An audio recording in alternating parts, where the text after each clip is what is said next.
사도신경으로 신앙 고백하심으로 새벽기도회를 시작하도록 하겠습니다. 나는 전능하신 아버지 하나님 천지의 창조주를 믿습니다. 나는 그의 유일하신 아들 우리 주 예수 그리스도를 믿습니다. 그는 성령으로 잉태되어 동정녀 마리아에게서 나시고 본디오 빌라도에게 고난을 받아 십자가에 못 박혀 죽으시고 장사된 지 사흘 만에 죽은 자 가운데서 다시 살아나셨으며 하늘에 오르시어 전능하신 아버지 하나님 우편에 앉아 계시다가 거기로부터 살아있는 자와 죽은 자를 심판하러 오십니다. 나는 성령을 믿으며 거룩한 공교회와 성도의 교제와 죄를 용서받는 것과 몸의 부활과 영생을 믿습니다. 아멘. 찬송가 342장 함께 찬양하겠습니다. 찬송가 342장입니다.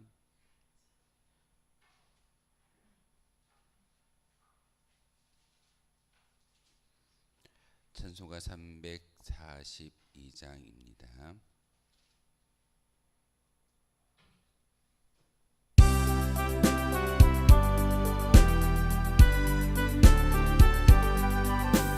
너 시험을 당해 죄 짓지 말고 너 용기를 다해 못 물리치라.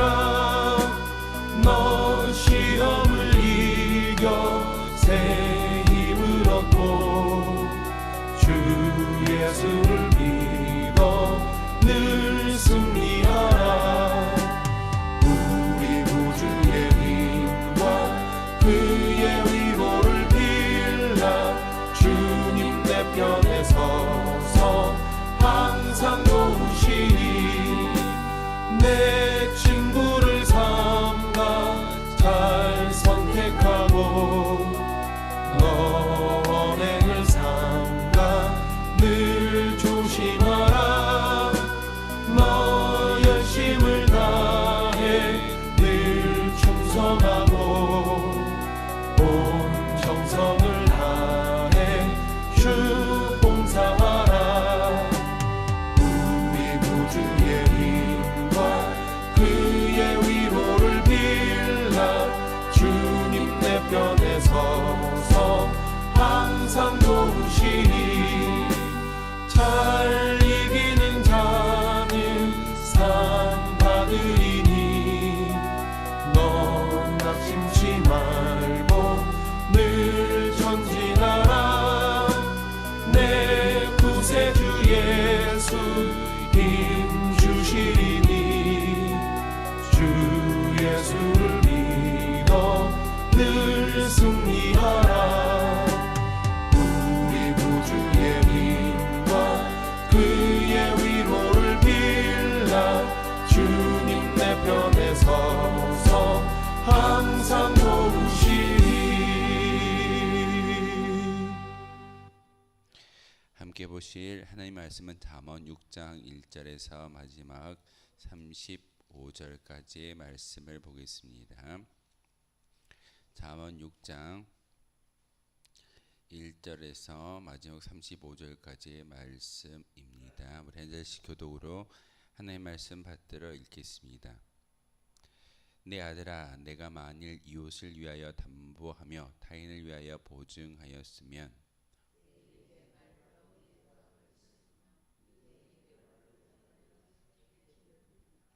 내 아들아, 내가 내 이웃의 손에 빠졌은즉 이같이 하라. 너는 곧 가서 겸손히 내 이웃에게 간구하여 스스로 구원하되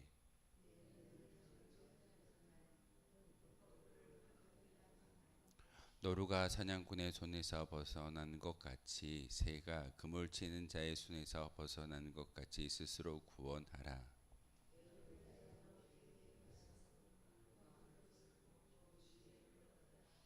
계미는 두령도 없고 감독자도 없고 통치자도 없으되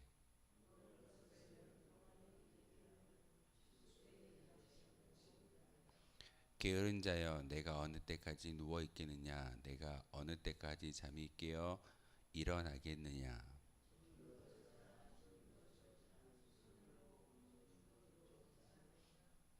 내 빈궁이 강도같이 오며 내 곰핍이 군사같이 이르리라.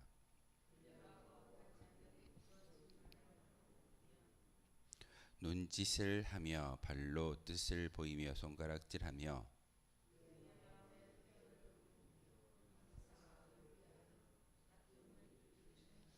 그러므로 그의 재앙이 갑자기 내려 당장에 멸망하여 살 길이 없으리라.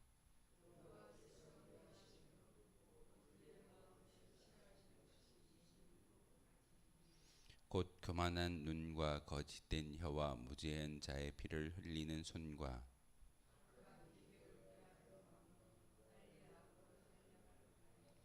거짓을 말하는 망령된 증인과 및 형제 사이를 이간하는 자니라.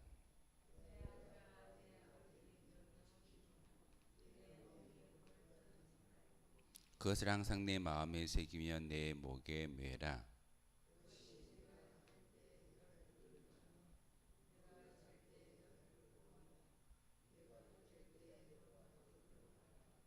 대저 명령은 등불이요 법은 빛이요 훈계의 책망은 곧 생명의 길이라.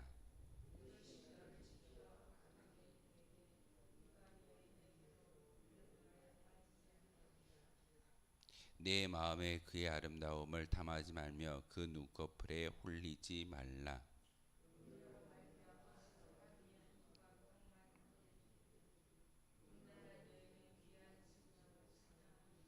사람이 불을 품에 품고서야 어찌 그의 옷이 타지 아니하겠으며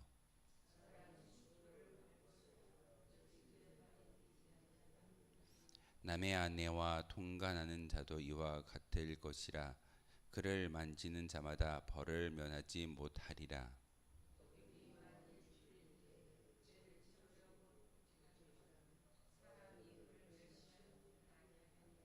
들키면 7배를 갚아야 하리니 심지어 자기 집에 있는 것을 다 내주게 되리라.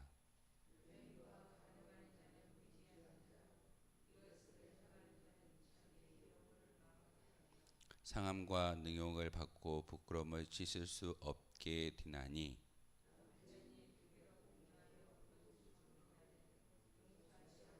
함께 읽겠습니다. 어떤 보상도 받지 아니하며 많은 선물을 줄지라도 듣지 아니하리라. 아멘. 잠언 6장의 말씀 우리가 함께 읽고 묵상했는데 오늘 이 잠언 6장의 말씀 가운데 우리에게 주는 교훈은 네 가지의 교훈을 이야기하고 있습니다. 잠언은 다른 성경들과 달리 어떤 하나님의 구원의 역사라든지 또한 우리가 구원받기 위해서 천국에 가기 위해서 우리가 어떤 율법적인 행위를 보여야지만 그렇게 신앙인으로서의 삶을 어떻게 살아가는지를 가르치는 그런 말이 아니라 일상생활에서 지혜로운 자가 어떻게 행동해야 되는지를 가르쳐주는 그런 지혜의 말씀이기도 합니다. 그런데 거기에 중심에 하나님의 말씀과 하나님의 뜻을 바로 이 지혜라는 그 모든 것 가운데 내포하고 있습니다. 결국은 주님 안에서 행동하고 주님 안에서 생각하는 그 모든 것들을 가지고 있었을 때만이 이 잠언을 통해서 우리에게 이야기하는 여러 가지의 교훈을 지켜 행하게 되는 것이고 결국은 이 땅에서 부귀와 이 땅에서의 어떤 평안을 누릴 수 있다라고 이 잠언을 통해서 솔로몬은 우리에게 이야기하고 있습니다. 특별히 오늘은 잠언 6장을 통해서 네 가지의 말을 우리에게 하고 있는데 첫 번째 말은 바로 신실하지 못한 이웃을 향하여 우리가 보증을 섰을 때 어떤 일이 일어난지를 구체적으로 1절부터 5절의 말씀을 통해서 우리에게 이야기하고 있습니다. 예전에는 농촌에 많은 사람들이 연대의 보증을 섰습니다. 서로가 서로의 보증을 서주고 어떤 경제적인 도움을 주는 것이 이 농촌 문화였습니다. 그러다 보니 어떤 물질의 어려움을 당하고 힘이 들었을 때는 한 사람만 힘이 드는 것이 아니라 연대적인 힘을 어떠한 어려움을 당하는 것을 종종 보게 됩니다. 오늘 말씀이 그렇습니다. 어찌 보면은 내 아들아 내가 내 이웃의 손에 빠졌은즉 이같이 하라. 너는 곧 가서 겸손히 내 이웃에게 간구하여 스스로 구원하라라고 말하고 있습니다. 왜 하나님께서 스스로 구원하라고 우리에게 이야기하고 있을까요? 우리의 보증을 통해서, 연대 보증을 통해서 우리가 스스로의 우리의 입의 말로 약속을 가지고 보증하였으니 이것을 스스로 보증을 풀고 또한 스스로를 구원할 수 있는 노력이 필요하다라고 말하고 있습니다. 오늘 1절에서 5절의 말씀을 통해서는 스스로 구원하라라는 말을 참 많이 하는 것 같습니다. 바로 그 연대 보증과 신실하지 못한 이웃을 향하여 보증하는 것은 내가 하는 것이었고 또한 결과도 책임도 내가 지는 것입니다. 그렇기 때문에 하나님께서는 오늘 말씀을 통해서 스스로를 구원하라라고 이야기하고 있습니다. 그 굴레를 벗어나라는 말입니다. 하나님께서 모세를 통하여 율법을 주셨을 때 남을 위하여 구워주거나, 구워주는 것은 상관없습니다. 그냥 주는 건 상관없는데 어떤 이자를 받기 위해서 구워주거나 또한 연대 보증을 쓰는 것은 옳지 않다라고 율법을 통해서도 분명하게 말하고 있습니다. 그냥 선대하고 그냥 주는 것은 아무런 문제가 되지 않겠지만 그 물질적인 이득을 취하기 위해서 이자를 받고 구워주는 것은 온당치 않다라고 말하고 있습니다. 어찌 보면 우리가 보증을 쓴다라는 것은 약속이고 그것을 내 스스로가 만들었기 때문에 하나님은 이 모든 것들을 통해서 사실 개입하지 않는다라는 말씀입니다. 그래도 오늘 잠언 6장의 말씀을 통해 스스로 구원하라라고 이야기하는 것은 우리의 입을 통해서 연대 보증을 섰고 또한 신실하지 못한 이웃을 향하여 우리가 어려움을 당할 때 그 어려움은 우리가 우리의 노력을 통해서 해결할 수밖에 없다라는 것이 하나님의 지혜입니다. 아무도 도와줄 수가 없습니다. 그래서 오늘 성경은 하나님께 열심히 기도하면 내가 응답하겠어라고 이야기하지 않고 오늘 본문을 통해서 스스로 구원하라고 이야기하고 있습니다. 두 번째 가르침은 게으른 자에 대한 이야기입니다. 게으른 자는 어찌 보면은 바로 개미에게 가서 그가 하는 것을 보고 지혜를 배우라라고 말하고 있습니다. 7절에 개미는 두령도 없고 감독자도 없고 통치자도 없는데 먹을 것을 연 동안 예비하며 추수할 때 양식을 모은다라고 이야기하고 있습니다. 누구의 어떤 지시나 누구의 어떤 통치를 받지 아니하고도 개미는 열심히 일을 하는 모습을 통해서 겨울을 대비하는 것처럼 지혜로운 자는 게으르지 않고 충성되이 자기의 삶을 묵묵히 이겨나가고 묵묵히 감당해 가는 것이 바로 지혜로운 자다라고 성경은 우리에게 말하고 있습니다. 자연 만물을 통해서 특별히 개미의 어떤 그런 습성을 통해서 우리 또한 게으르지 말아야 된다라고 성경은 우리에게 가르쳐주고 있고 게으른 자로 살아가면 어떤 일이 일어난지를 분명하게 말하고 있습니다.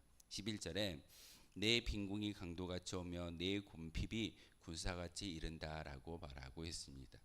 게으르면 사실 경제적인 어려움을 당할 수밖에 없다는 것을 잘 알기에 이런 궁핍과 이러한 어려움이 다가오는 것은 우리가 게을렀기 때문에 오는 결과다라고 성경은 우리에게 가르쳐주고 있습니다.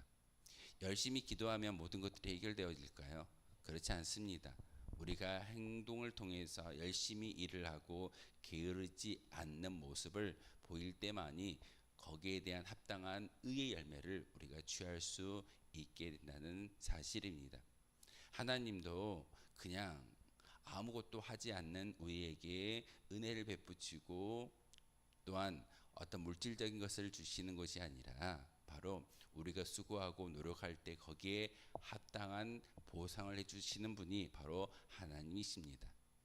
우리의 노력을 가지고 구원에 이를 수는 없겠지만 우리의 노력을 가지고 물질적인 것이나 환경적인 것을 변화시키는 것은 당연한 일입니다. 그러기에 일하지 않는 자는 먹지도 말라라고 말했던 것 바로 성경에 나와 있는 그런 가르침이기도 합니다. 그러기에 오늘 우리에게 말씀하셨던 솔로몬의 지혜는 바로 게으른 자의 모습으로 살지 말고 부지런한 자의 모습으로 살아가라고 이야기하고 있습니다. 세 번째 교훈은 불량하고 악한 자에 대한 이야기를 하고 있습니다. 불량하고 악한 자. 목사님 저는 불량하지 않는데요. 악하지 않는데요. 우리 마음 가운데 그런 생각을 가지고 살아가는 사람들이 참 많이 있습니다. 하지만 12절에 불량하고 악한 자는 구부러진 말을 하고 다닌다라고 말하고 있습니다. 여러분의 언어를 다시 한번 생각해 보라는 의미입니다. 구부러진 말이 어떤 말일까요? 비꼬는 말이고 불평의 말이고 심지어는 많은 어떤 우리 언어를 통해서 감사의 이야기가 아니라 시기와 질투와 이러한 미움에 대한 이야기가 우리 입술을 통해서 나오고 또한 많은 사람들에게 전달된다면 그것이 바로 불량하고 악한 자의 모습인 것을 우리는 잘 알아야 합니다. 악을 행하고 불량한 모습을 결과를 보여주기 때문에 불량하고 악한 자가 아니라 우리의 언어를 통해서 감사하지 못하는 그 모든 것이, 그리고 우리의 언어를 통해서 시기하고 질투하고 다툼을 일으키는 그 모든 것이 불량하고 악한 자라고 오늘 성경은 기록하고 있습니다. 그래서 13절에 눈짓을 하며 발로 뜻을 보이며 손가락질하며 그의 마음에 패역을 품으며 항상 악을 꾀하며 다툼을 일으킨다라고 말하고 있습니다. 행동의 3요소를 혹시 아십니까? 머리로 생각하고 입으로 말하고 행동한다. 사실 마음을 지키지 아니하고 입을 지키지 아니하면 악한 행동은 자연스럽게 수반될 수밖에 없다는 말입니다. 오늘 이 잠언 6장을 통해서 우리에게 이야기하고 있는 것은 여러분의 언어를 지킨다면 우리의 마음 또한 지킬 수 있는 기본의 모습이 됩니다.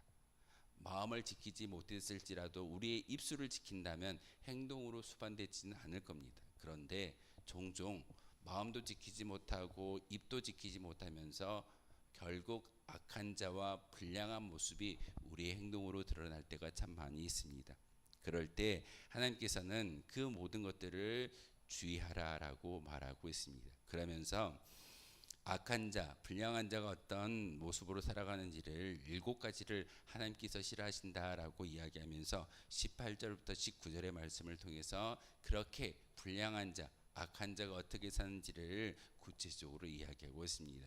이 7가지를 읽으면서 혹시 나의 삶에 적용이 되어진다면 다시 한번 회개하시고 이 모든 것들을 제하는 것이 바로 지혜로운 자의 모습이다라는 것이 오늘 잠언 6장의 말씀입니다. 마지막 네 번째는 바로 20절에서 마지막 35절의 말씀 가운데 기록되고 있는 음란에 대한 이야기입니다. 왜 잠언을 통해서 음란에 대한 이야기와 마음에 대한 이야기를 참 많이 하실까요? 바로 이 음란의 모습은 모든 것들을 멸망시키는 그런 패망의 길이기 때문에 바로 하나님께서 많은 이야기를 가지고 또한 많은 지혜를 가지고 이 음란의 모습을 이겨내라고 권면하고 있습니다. 그래서 25절의 말씀에 그 눈꺼풀에 홀리지 말라라는 것은 유혹에 넘어지지 말라는 말씀입니다. 유혹을 당하는 자, 유혹 가운데 넘어지는 자, 결국은 그 모든 것들이 바로 죄를 가지고 살아가는 그런 삶이기 때문에 하나님의 진노가 그에게 임하는 것이고, 그리고 혹 그 모든 음란 가운데 도둑질이라는 그 모습을 통해서 오늘 31절에 7배를 갚아야 된다라고 말하고 있습니다. 단지 내가 내 재산의 7배를 갚아주는 그런 의미를 이야기하는 것이 아니라 완전한 보상을 말하는 것입니다. 성경에서 7이라는 숫자와 12라는 숫자와 10이라는 숫자는 완전수를 이야기합니다. 7번의 7교회를 이야기하고 12지파와 12명의 제자와 여러 가지의 이야기를 하고 있지만 특별히 7이라는 숫자는 완전수이고 7배를 갚아야 된다라는 이 말은 단지 7배의 보상을 이야기하는 것이 아니라 완전한 보상을 말하는 그런 의미이기도 합니다. 완전한 보상을 우리가 할 수 있을까요? 여러분의 죄에 대한 그런 것을 수치화해서 그것을 하나님께 완전한 보상으로 올려드릴 수 있던가요? 아무도 완전한 보상을 할 수가 없습니다. 그러기에 우리는 음행 가운데 음행을 저질렀을 때 결국 하나님 안에서 완전한 보상을 올려드리지 못하기 때문에 우리는 결국 멸망의 길로 치달을 수밖에 없다는 사실입니다. 육신의 음행 또한 이와 같을진데 영적인 음행도 마찬가지입니다. 하나님께서 오늘 여러분에게 귀한 말씀을 주셨고 그 말씀 가운데 다시 한번 원하시는 것은 세상의 그 어느 것보다도 하나님을 사랑하고 하나님과 함께 교제하기를 원하시는 그런 간절한 소망이 있기에 오늘 말씀을 통해서 여러분에게 음성을 들려주고 있습니다. 유혹에 넘어지지 말라라는 것은 바로 우리의 말씀과 우리의 예배와 우리의 기도가 하나님께 온전히 상달되어지고 삶의 자리에서도 이와 같이 하나님과 소통할 수 있는 거룩한 믿음의 백성이 되어져야 함을 우리에게 말하고 있습니다. 다시금 오늘 네 가지의 실질적인 어떤 하나님의 가르침이 오늘 잠언 6장을 통해서 우리에게 주어지고 있는데, 이웃을 향하여 보증하였을 때, 그리고 게으른 자, 불량하고 악한 자, 그리고 음행하는 자에 대한 교훈을 우리에게 주고 있기에 이 잠언 6장의 말씀을 다시 한번 묵상하시고 읽으신다면 삶의 자리에서도 지혜로운 자로서 살아갈 수 있는 하나님의 거룩한 백성이 되어질 줄 믿습니다. 오늘 하루의 삶이 바로 하나님 안에서 지혜로운 삶을 살아가는 저와 여러분 되어 주시기를 주님의 이름으로 소망하겠습니다. 기도하겠습니다. 거룩하신 주님, 참으로 감사를 드립니다. 오늘도 귀한 말씀과 또한 귀한 주님의 가르침을 통하여서 하루를 살아갈 수 있게 하시고 모든 순간순간에 하나님을 온전한 주인으로 모실 수 있는 은혜를 주시오니 참으로 감사를 드립니다. 하나님, 이 시간 기도할 때, 이 시간 하나님을 찾을 때 바로 우리와 함께하여 주시고 우리를 만나 주심으로 다시 한번 오늘 하루의 삶이 하나님의 영광만을 위하여 살아갈 수 있는 저희들 되게 도와주옵소서. 여러 가지 구체적인 가르침을 우리에게 주셨습니다. 이 모든 것들을 하나하나 묵상함으로써 하나님과 반한 그런 삶이 아니라 하나님의 마음을 기쁘게 하며 또한 하나님의 마음을 즐겁게 해드릴 수 있는 피조물로서 살아갈 수 있는 우리가 되게 하여 주옵소서. 이 시간 기도할 때 다시 한번 우리의 심령 가운데 성령의 충만함이 있게 도와주시고 그 모든 것을 통하여서 다시 한번 오늘 하루의 삶이 하나님의 도구였습니다 라고 고백할 수 있는 거룩한 주의 백성들 되게 하여 주옵소서. 예수 그리스도의 이름으로 기도하옵나이다. 아멘. 하늘에 계신 우리 아버지, 아버지의 이름을 거룩하게 하시며 아버지의 나라가 오게 하시며 아버지의 뜻이 하늘에서와 같이 땅에서도 이루어지게 하소서. 오늘 우리에게 일용할 양식을 주시고 우리가 우리에게 잘못한 사람을 용서하여 준 것 같이 우리 죄를 용서하여 주시고 우리를 시험에 빠지지 않게 하시고 악에서 구하소서. 나라와 권능과 영광이 영원히 아버지의 것입니다. 아멘. 오늘 말씀을 생각하며 기도하도록 하겠습니다.